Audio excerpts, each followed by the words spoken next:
Oi, bem-vindos ao site quadro.com.br.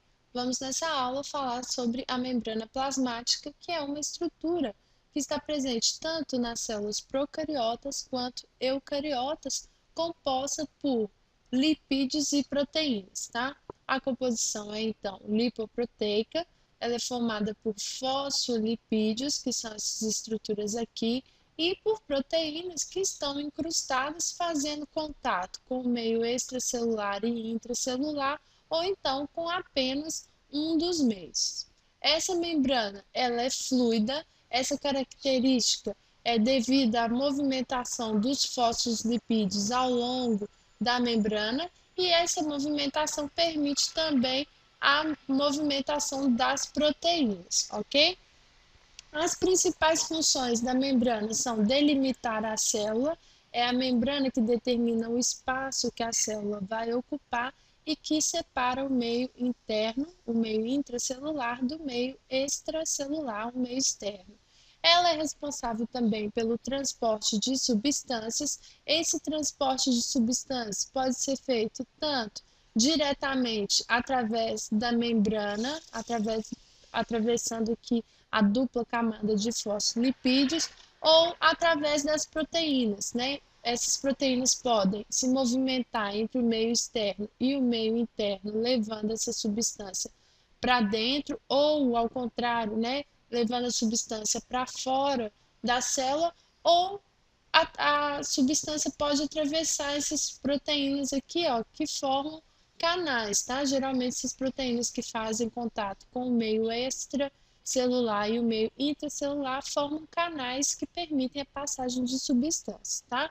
Então, o transporte pode ser tanto do meio externo para o meio interno, as substâncias que são de interesse da célula, quanto aquelas substâncias que a célula quer eliminar, né, que vão ser transportadas do meio intracelular para o meio extracelular.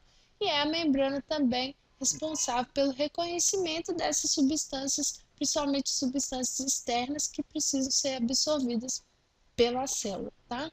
As estruturas externas que estão ligadas à membrana celular são o glicocálix e a parede celular, tá? O glicocálix está presente em células animais e nas células de alguns protozoários, e ele é muito importante para aumentar a retenção de substâncias. As substâncias que são de interesse da célula são retidas pelo glicocálix e transferidas para a membrana, para que a membrana realize o transporte dessas substâncias para o meio interno. E também é importantíssimo para o reconhecimento celular, né? Por exemplo, as nossas células, elas se reconhecem porque elas têm uma mesma estrutura de glicocálix. Quando um corpo estranho entra, o glicocálix, né, não é reconhecido, e aí o corpo pode agir sobre aquele indivíduo, tá? É importante também, por exemplo, quando eu tenho um corte, né?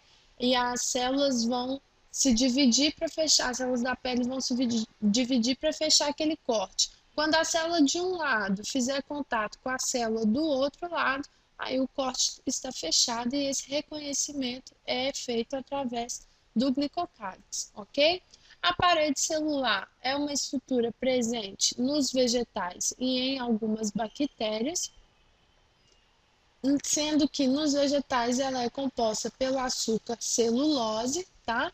E as células adjacentes dos vegetais, as paredes celulares possuem esses poros aqui que permitem, tá aqui o poro, tá?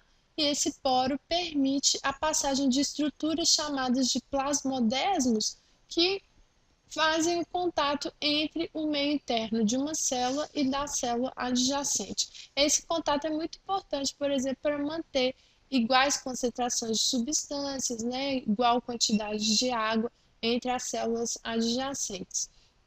Já nas bactérias, a parede celular é composta por tubos de peptídeo glicanos, tá?